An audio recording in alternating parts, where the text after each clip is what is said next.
In 2021, Saudi Arabia announced it would restore 100 hectares of degraded Red Sea coral inside NEOM, a $500 billion futuristic city project covering 26,500 square kilometers of coastline.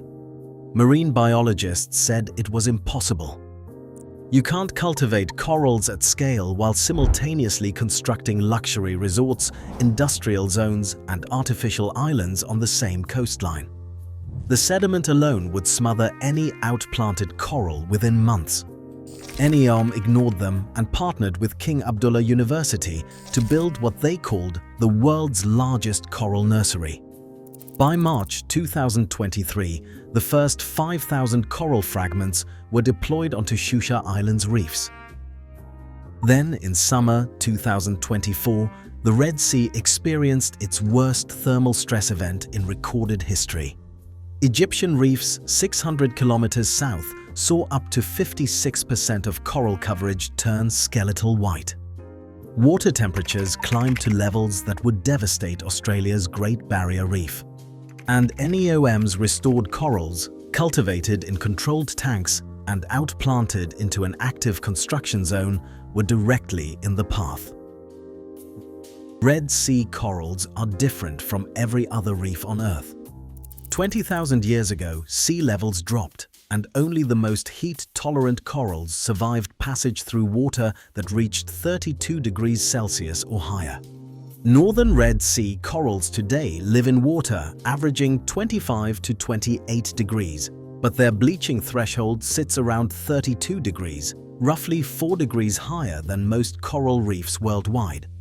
That margin is the only reason reef restoration in the Red Sea seemed remotely possible.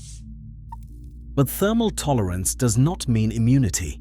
It means the corals can survive stress that would kill other species as long as conditions remain within that 4-degree buffer.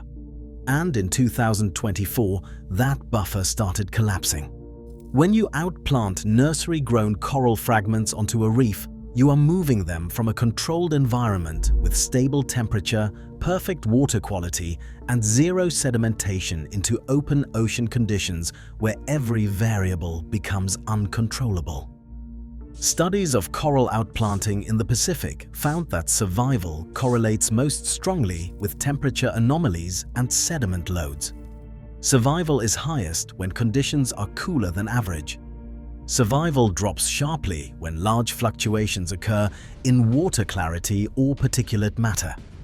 NEOM is building a city on the coastline where these corals are being restored.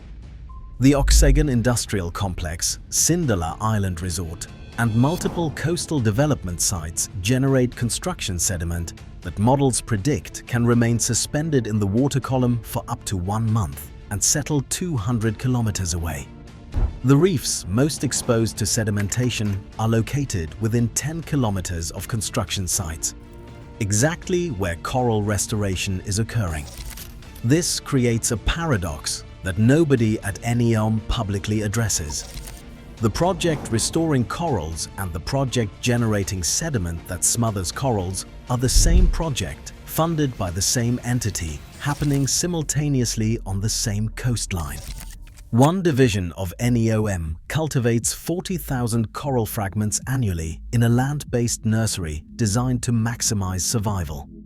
Another division constructs infrastructure that releases sediment plumes modeled to impact those exact corals. The nursery operates like an intensive care unit for organisms that evolved to live in open ocean. The pilot facility on Shusha Island tests 7 distinct coral propagation techniques across 1,000 square meters. Water temperature, salinity, and nutrient levels are monitored continuously. The facility that opened in 2023 produces 40,000 corals annually. A second nursery under construction will produce up to 400,000 corals per year. At peak capacity, the combined system will generate 500,000 coral fragments annually. But those corals don't stay in tanks. The entire purpose is outplanting them onto degraded reefs across 100 hectares of seabed. And the moment a coral fragment leaves the nursery and enters the ocean, Survival depends on factors the project cannot control. In summer 2024, the Red Sea experienced what researchers called unprecedented thermal stress. Egyptian reefs near Marsa Alam recorded bleaching rates up to 56%. Accumulated heat stress reached 30 degrees Celsius weeks, nearly 8 times the threshold that triggers mass bleaching in the Caribbean. Yet, when Egyptian marine biologist Mahmoud Hanafi surveyed those reefs in September 2024, he documented recovery rates of 70 to 85%, the highest resilience recorded globally for corals exposed to such severe thermal stress. The corals bleached, expelling their symbiotic algae and turning skeletal white. But they didn't die. They recovered. This is what Red Sea thermal tolerance looks like in action. But here's what the recovery data doesn't show. The thermal stress event lasted weeks, not months.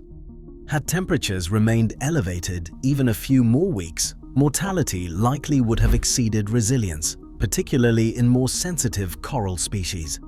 And thermal tolerance is not a binary state. It's a threshold with margins that shrink as baseline temperatures rise. Climate projections for the Red Sea show overall sea surface temperature increasing by 3 degrees Celsius by 2100 under severe greenhouse gas scenarios. That puts baseline temperatures at 31 to 34 degrees in regions that currently average 28 to 31 degrees. The 4-degree thermal buffer that makes Red Sea corals unique collapses to 1 degree or less. NEOM is betting it can outrun that timeline by cultivating and deploying corals faster than the ocean warms. The project targets 100 hectares of reef restoration. At 400,000 corals per year, full deployment would require multiple years of continuous outplanting. But outplanting only works if the corals survive long enough to reproduce and establish self-sustaining populations. In May 2023, researchers recorded the first ever documented mass synchronized coral spawning at Shusha Island involving a dozen species. Corals spawn once per year, and timing was previously unknown for the northern Red Sea.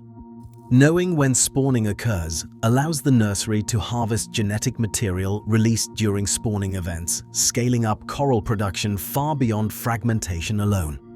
But successful spawning in a nursery doesn't guarantee successful spawning in outplanted populations. Restored corals need to survive, grow to reproductive maturity, and spawn in synchronization with wild corals for the restoration to become self-sustaining. Meanwhile, NEOM construction continues. The Oxagon Industrial Zone is being built. Sindala Island Resort is under development. Sediment dispersal models show fine particles impacting reefs within 10 kilometers of construction sites. A 2025 study assessing NEOM's environmental impact concluded that mitigation measures are needed to ensure sustainable coastal development. But the study doesn't specify what those measures are or whether NEOM has implemented them. By 2024, NEOM's coral restoration project had become a reference point for large-scale reef restoration globally. The infrastructure exists, the nurseries are operational, and the outplanting has begun. Whether the corals survive the next thermal stress event, whether sedimentation from ongoing construction smothers outplanted fragments, and whether restored populations can establish reproductive cycles before ocean warming erodes the thermal buffer they depend on remain unresolved. Saudi Arabia is cultivating 500,000 corals annually inside a luxury megaproject built on a coastline where construction and restoration are happening simultaneously.